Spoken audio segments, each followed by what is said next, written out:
അസ്സലാമലൈക്കും. എല്ലാവർക്കും ഷിസാസ് കുക്ക് വേൾഡിലേക്ക് സ്വാഗതം.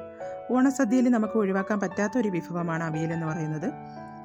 അവിയൽ എല്ലാവർക്കും ഒരുവിധം അറിയാവുന്ന ഒരു റെസിപ്പി ആയിരിക്കും. എന്നാൽ ഈ അവിയലൊന്ന് കണ്ടു നോക്കിയതിന് ശേഷം അറിഞ്ഞുകൂടാത്തവരുണ്ടെങ്കിൽ ഒന്ന് ട്രൈ ചെയ്ത് നോക്കുക. എന്നിട്ട് ഫീഡ്ബാക്കുകൾ അറിയിക്കുക. എല്ലാവർക്കും ഇഷ്ടപ്പെടുകയാണെങ്കിൽ ലൈക്ക് ചെയ്യാനും ഷെയർ ചെയ്യാനും സബ്സ്ക്രൈബ് ചെയ്യാനൊന്നും ആരും മറക്കരുത് കേട്ടോ. അപ്പോൾ നമുക്കിതെങ്ങനെയാണ് തയ്യാറാക്കുന്നത് നോക്കാം. നമ്മുടെ കൈവശമുള്ള പച്ചക്കറികൾ വെച്ചിട്ട് നമുക്ക് അവിയൽ തയ്യാറാക്കിയെടുക്കാം. എല്ലാ പച്ചക്കറിയും ഉണ്ടെങ്കിൽ അതെല്ലാം ഒരുവിധമുള്ള എല്ലാം ചേർക്കാവുന്നതാണ്. അപ്പോൾ ഞാനിവിടെ കുറച്ച് പച്ചക്കറി ഇവിടെ കട്ട് ചെയ്ത് വെച്ചിട്ടുണ്ട്. നീളത്തിനാണ് ഇപ്പോൾ ഞാൻ അവിയലിനെ എല്ലാ പച്ചക്കറിയും കട്ട് ചെയ്ത് വെച്ചിരിക്കുന്നത്. ഇനി നമുക്കൊരു ചട്ടി എടുത്തതിന് ശേഷം ഈ പച്ചക്കറി കട്ട് ചെയ്ത് വെച്ചിരിക്കുന്ന പച്ചക്കറിയെല്ലാം അതിലോട്ട് ഇട്ട് കൊടുക്കാം. ഞാൻ ആദ്യം കുറച്ച് മത്തങ്ങയാണ് കട്ട് ചെയ്ത് വെച്ചിട്ടുള്ളത്, അത് ഇട്ട് കൊടുക്കുന്നുണ്ട്.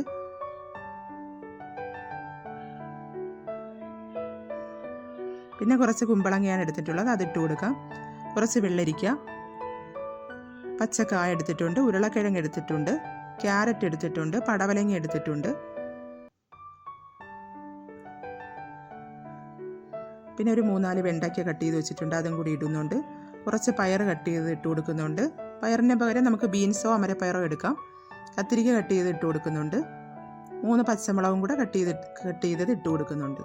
ഇനി ഇതിലോട്ട് നമുക്ക് മുരിങ്ങയ്ക്ക ഉണ്ടെങ്കിൽ അതും കൂടി ചേർത്ത് കൊടുക്കുക. ഇപ്പോൾ എൻ്റെ കൈവശം അതില്ല, അത് മെയിനാണ്, അതുണ്ടെങ്കിൽ ചേർത്ത് കൊടുക്കുക.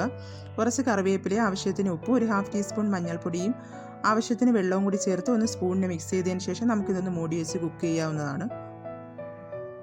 പച്ചക്കറി ആയതുകൊണ്ട് ഒരുപാട് വേവ് ഉണ്ടാവില്ല ഇതിന്. കുറച്ച് ടൈം കഴിയുമ്പോൾ ഇതൊന്ന് കുക്കായി വരും.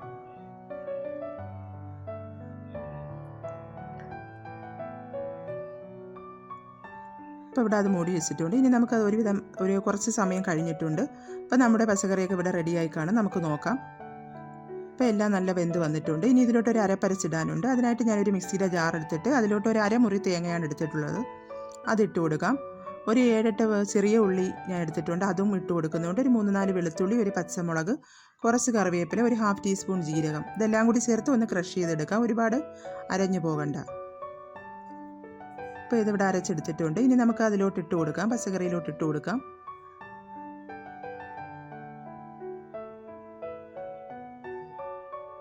ഇനി ഇതിലോട്ട് ഞാനൊരു പുളിപ്പിനായിട്ട് ഒരു 1/2 കപ്പ് തൈരും കൂടി ഒഴിച്ച് കൊടുക്കുന്നുണ്ട്. ഇനി എല്ലാം കൂടി നമുക്ക് നല്ലതുപോലെ ഒന്ന് മിക്സ് ചെയ്ത് കൊടുക്കാം.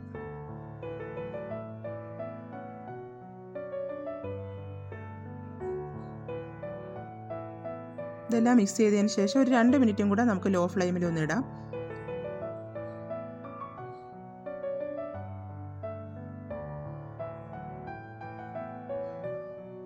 ഇനി ഒരു 2 മിനിറ്റും കൂടി ഇട്ടതിന് ശേഷം നമുക്ക് ഫ്ലെയിം ഓഫ് ചെയ്യാവുന്നതാണ്. ഇനി ഇതിലോട്ടൊരു വറവിടാനുണ്ട്. അതിനായിട്ടൊരു പാൻ എടുത്തിട്ടുണ്ട്. അതിലോട്ടൊരു 2 ടേബിൾ സ്പൂൺ വെളിച്ചെണ്ണയാണ് ഒഴിച്ചു കൊടുക്കുന്നത്. ഒരു 1/2 ടീസ്പൂൺ കടുകും കൂടി അത് ചൂടായി വരുമ്പോൾ ഇട്ട് കൊടുക്കാം. കടുക് പൊട്ടി വരുമ്പോഴത്തേക്കും നമുക്ക് ഇതിലോട്ട് കുറച്ച് ഉള്ളി കട്ട് ചെയ്ത് വെച്ചിട്ടുണ്ട്, അത് ഇട്ട് കൊടുക്കണം.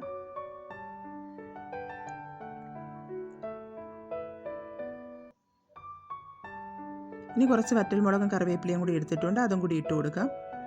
എല്ലാം കൂടി ഒന്ന് വറുത്തതിന് ശേഷം നമുക്ക് അതിലോട്ട് ഇട്ട് കൊടുക്കാം.